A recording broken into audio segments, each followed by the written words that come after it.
పోటీ చేయడానికి. ఇంకొక వ్యక్తి భద్రాద్రి కొత్తగూడెం జిల్లా నుంచి చీకటి కార్తిక్ అనే వ్యక్తి ఫోర్జరీ ఏజ్ ప్రూఫ్లతోటి ఎలక్షన్లో పోటీ చేసి పార్టీని తప్పుదోవలోకి తీసుకెళ్ళి ఇక్కడ ఉన్న పార్టీలో కష్టపడుతున్న మాకు అన్యాయం జరుగుతుందని చెప్పి స్టేట్ ఎగ్జిక్యూటివ్ మీటింగ్లో మేము క్వశ్చన్ చేయడానికి వచ్చాము. మేము ఢిల్లీ దాకా వెళ్ళి మాకున్న సమస్యలు మేము హైకమాండ్కి తీసుకొని వెళ్ళాము. అక్కడ మాకు ఇక్కడ స్టేట్ ఇన్ఛార్జ్ సురభి గారికి అప్పచెప్పడం జరిగింది. సురభి గారితో కూడా మాట్లాడడం జరిగింది. తన యొక్క ప్రూఫ్స్ ఏజ్ ప్రూఫ్స్ అన్నీ తప్పుగా ఉన్నాయి, కరెక్ట్ చేయవలసిందిగా కోరుచున్నామని చెప్పి అడగడానికి వచ్చాము. అంతే లోపల దాడి చేశారు. గత సంవత్సరం యువజన కాంగ్రెస్లో కూడా పోటీ చేసి గత బీఆర్ఎస్ ప్రభుత్వంలో లాఠీ దెబ్బలకు మరియు అనేక కేసుల పాలై ఉన్నటువంటి వ్యక్తులం. నేడు బీఆర్ఎస్ నుంచి వచ్చిన వాళ్ళకి పెద్దపీట వేస్తున్న తరుణంలో మేము యువజన కాంగ్రెస్లో కూడా వారిని ఆహ్వానించడం జరిగింది. కానీ యువజన కాంగ్రెస్ వ్యక్తిగతంగా ఇచ్చినటువంటి నియమ నిబంధనలు ఏవైతే ఉన్నాయో వాటికి తూట్లు పొడిచి వచ్చిన విధానాన్ని మేము వ్యతిరేకించి వాటికి సంబంధించినటువంటి అనేకమైనటువంటి ప్రూఫ్లను ఇప్పుడున్నటువంటి ఇన్ఛార్జికి మరియు జెడ్ఆర్ఓ గారికి, పిఆర్ఓ గారికి, ఈసీకి కూడా సబ్మిట్ చేయడం జరిగింది. అంతేకాకుండా దీనిపై జరుగుతున్నటువంటి పోరాటంలో మేము ఢిల్లీకి వెళ్ళి నేషనల్ ప్రెసిడెంట్, నేషనల్ ఇన్ఛార్జ్ కూడా తెలియజేయడం జరిగింది. అయినా కూడా మాకు ఎక్కడ న్యాయం జరగలేదు. ఈ గాంధీ భవన్, ఇందిరాభవన్ మా తల్లిదండ్రులతో సమానం. ఈరోజు మేము ఇక్కడికి వచ్చింది ఒక కన్న బిడ్డకి అన్యాయం జరిగితే తన తండ్రి తన తల్లి ఒక్కున చేర్చుకొని ఏ విధంగా అయితే న్యాయం చేయడానికి వచ్చారో దానికోసం ఈ రకంగా ఈరోజు ఇక్కడికి రావడం జరిగింది. కానీ ఈరోజు ఇక్కడ ఉన్నటువంటి మా సోదరులే మాపై అరాచకంగా ఈరోజు ఈ దాడి చేయడాన్ని మేము తీవ్రంగా ఖండిస్తూ మేము ఇప్పటికి కూడా కంకణబద్దుల యువజన కాంగ్రెస్ కోసమే కొట్లాడడం కోసం ఉన్నటువంటి వ్యక్తులమని తెలియజేస్తూ ఉన్నాం.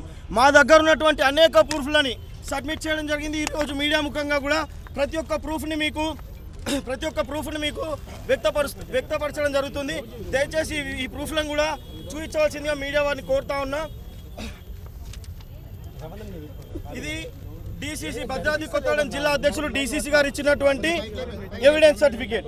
ఏమని అందులో ఏజ్ ఫ్యాక్టర్ ఉంది. ఆ ఏజ్ ఫ్యాక్టర్కి సంబంధించినటువంటి ఎవిడెన్స్ ఏవైతే ఉన్నాయో అది చూడండి, దయచేసి దానిపై యాక్షన్ తీసుకోండి అని చెప్పి all India youth Congress president గారికి రాయడం జరిగింది.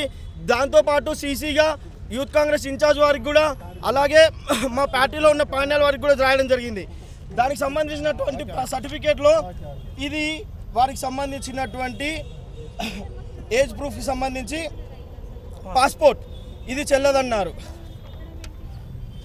ఇది ఓటర్ ఐడి, ఆధార్ కార్డ్ ఇందులో 1988 సేమ్ ఇదే డేట్ ఆఫ్ బర్త్ ఇందులో కూడా ఉంది. Then voter ID, Aadhaar, voter ID ఇందులో కూడా సేమ్ ఉంది. అంతేకాకుండా మా జిల్లాలో అనేక మంది ఇట్లనే ఇది ఆయన టీఆర్ఎస్లో ఉన్నప్పటిది మొన్న పార్టీలోకి వచ్చిన దానికి ఎవిడెన్స్ ఇది కేసీఆర్ గారు మరియు ఆయన అప్పుడు స్టేట్ జనరల్ సెక్రటరీ ఉండే టీఆర్ఎస్వికి. ఇది కేటీఆర్ గారితో ఉన్నటువంటి ఫోటో. ఈ టీఆర్ఎస్విలో వారు చేసినటువంటి వర్కింగ్ ప్రెసిడెంట్కి సంబంధించినటువంటి ఫోటోలు. అదే కాకుండా ఇప్పుడు ప్రజెంట్ ఎంఎస్ తాత మధు గారికి అప్పుడు వారు కట్టినటువంటి బ్యానరు. ఇట్లా అనేక ఎవిడెన్స్లు సబ్మిట్ చేసినా కూడా ఇవి యాక్సెప్ట్ చేయించలే. ఈరోజు మేము ఇక్కడికి వచ్చింది ఎందుకనంటే